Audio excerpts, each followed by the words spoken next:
Frère, je n'ai pas pu vous parler comme à des hommes spirituels, mais comme à des hommes charnels, comme à des enfants en Christ.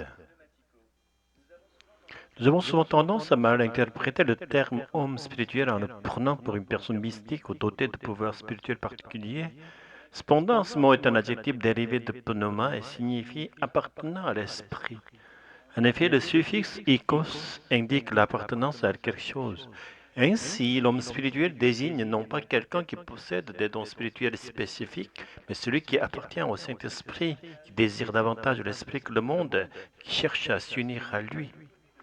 L'opposé de l'homme spirituel n'est donc pas une personne ordinaire dénuée de dons spirituels, mais plutôt quelqu'un qui aime le monde plus que Dieu. Face à un choix, cette personne préférera le monde au Saint-Esprit. C'est précisément cette personne que 1 Corinthiens 3.1 appelle homme charnel.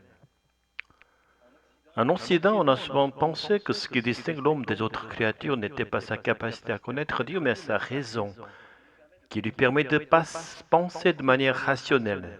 Cette élévation de la raison au rang suprême a conduit à une culture humaniste où l'intelligence humaine est glorifiée. Cependant, selon la Bible, ce qui distingue l'homme des autres créatures, c'est l'image de Dieu en lui. Ce n'est donc pas sa raison qui le rend spécial, mais sa capacité à appartenir à Dieu et à désirer Dieu plus que le monde. C'est pourquoi, comme le traduit la Bible, l'homme peut devenir un homme spirituel, c'est-à-dire une personne appartenant au Saint-Esprit. Les membres de l'Église de Corinthe, bien qu'étant croyants, ne vivaient pas comme des hommes spirituels. Cependant, l'apôtre Paul, dans son amour pour eux, ne les condamne pas sévèrement.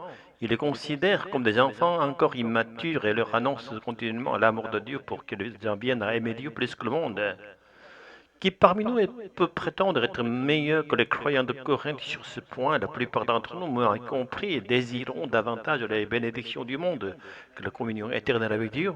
Tout comme il n'y a aucun juste sur cette terre, il n'y a pas d'un véritable homme spirituel par lui-même. Cependant, Dieu qui nous a donné Jésus-Christ nous a aussi envoyé le Saint-Esprit pour nous transformer en véritable homme spirituel.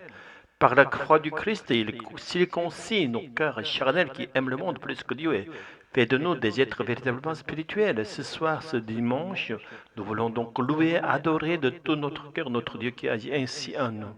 Alléluia, Amen.